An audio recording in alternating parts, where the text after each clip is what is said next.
എമ്പുരാനിലും തമ്പുരാനിലും മുഴുകിയിരിക്കുന്ന കേരളീയരുടെ കണ്ണും കാതും അല്പദിവസത്തിനുള്ളിൽ തന്നെ നിലമ്പൂരിലേക്ക് തിരിയാനുള്ള സാധ്യതകൾ ഏറി വരികയാണ്.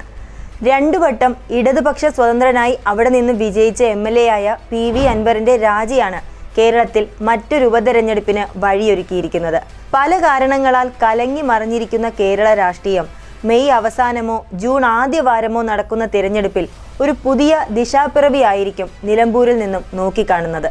നിലവിലുള്ള സാഹചര്യത്തിൽ UDFന് അവിടെ വിജയം സുനിശ്ചിതമാണ്. കോൺഗ്രസിന്റെ അതികായന്മാരിൽ ഒരാളായ ആര്യാടൻ മുഹമ്മദ് ഏറെക്കാലം നിലനിർത്തി പോന്ന ഒരു മണ്ഡലമാണ് ഇത്. അദ്ദേഹത്തിന്റെ നിര്യാണത്തെ തുടർന്നാണ് അൻവർ അവിടെ രംഗപ്രവേശം നടത്തുകയും 2016-ലും 2021-ലും വിജയിച്ചതും. ഇടക്കാലത്ത് CPMുമായി പ്രത്യേകിച്ച് പിണറായി വിജയനുമായി ഉണ്ടായ അകൽച്ചയാണ് അൻവറിന്റെ രാജിയിൽ കലാശിച്ചത്. അൻവർ ഇന്ന് തൃണമൂൽ കോൺഗ്രസിലാണ്. ഒരു UDF പ്രവേശനം കാത്തിരിക്കുമ്പോൾ തന്നെ വീണ്ടും നിലമ്പൂരിൽ മത്സരിക്കാനില്ല എന്നുള്ളതാണ് അൻവറിന്റെ തീരുമാനം. തീർച്ചയായും അവിടെ നിന്നും പുതിയ ഒരാൾ നിയമസഭയിൽ എത്തുവാനാണ് സാധ്യത. ചാലിയാർ, ചുങ്കത്തറ, എടക്കര, മൂത്തേടം, പോത്തുകല്ല്, വഴിക്കടവ് എന്നീ പഞ്ചായത്തുകൾ അടങ്ങിയതാണ് നിലമ്പൂർ നിയോജക മണ്ഡലം. ഇതിനോടകം തന്നെ കേരളത്തിലെ പ്രബലമായ 3 മുന്നണികളും ഉപതെരഞ്ഞെടുപ്പിനെ ലക്ഷ്യം വെച്ച് പ്രാരംഭ പ്രവർത്തനങ്ങൾ ആരംഭിച്ചിട്ടുണ്ട്. UDF വണ്ടൂർ MLA ആയ AP അനിൽകുമാറിനെയാണ് ഇതിനായി നിയോഗിച്ചത്. എന്നാൽ LDF CPM സെക്രട്ടേറിയറ്റ് മെമ്പറായ A സ്വരാജിനെയാണ് താഴെ തട്ടിലുള്ള പ്രവർത്തനങ്ങൾക്ക് ചുക്കാൻ പിടിക്കാൻ നിലമ്പൂരിലേക്ക് അയച്ചിരിക്കുന്നത്. ഇതൊക്കെ കൊണ്ട് തന്നെ ആരൊക്കെ തമ്മിലുള്ള ഏറ്റുമുട്ടലായിരിക്കും നിലമ്പൂരിൽ നടക്കുക എന്നുള്ള വാർത്തകൾ കേരള ജനതയുടെ ശ്രദ്ധ പിടിച്ചുപറ്റിയിട്ടുണ്ട്. പല പേരുകളും ഉയർന്നു കേൾക്കുന്നുണ്ടെങ്കിലും ആരായിരിക്കും കോൺഗ്രസ് സ്ഥാനാർത്ഥി എന്നുള്ളതാണ് നിലമ്പൂരിലെ വോട്ടർമാരും കേരളമാകമാനവും ഉറ്റുനോക്കുന്നത്. പ്രാഥമികമായ ചർച്ചയിൽ നമ്മൾ 2 പേരുകളാണ് കേൾക്കുന്നത്. ആര്യാടൻ മുഹമ്മദിന്റെ പുത്രനും 2016 കോൺഗ്രസ് സ്ഥാനാർത്ഥിയായിരുന്ന ആര്യാടൻ ഷൗക്കത്തിന്റെയും നിലവിലെ മലപ്പുറം DCC പ്രസിഡന്റ് VS ജോയിയുടെയും. ഇരുവരും നിലമ്പൂരിലെ വോട്ടർമാർക്ക് സുപരിചിതർ ആണെങ്കിലും കോൺഗ്രസ് അല്പമൊന്ന് ചിന്തിക്കാൻ ഒരുങ്ങുന്നു എന്നുള്ളതാണ് ഏറ്റവും പുതിയ വിവരം.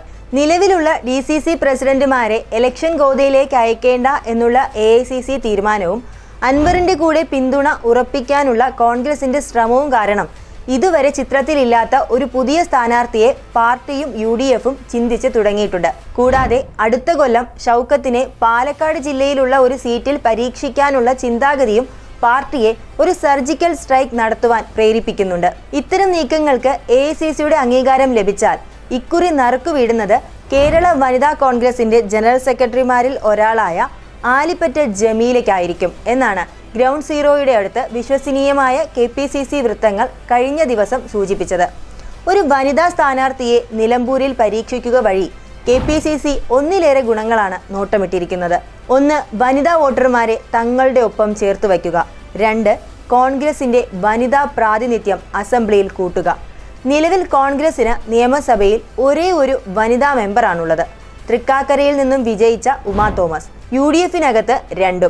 ഉമാ തോമസിന് പുറമെ വടകരയിൽ നിന്ന് വിജയിച്ച KK രമ.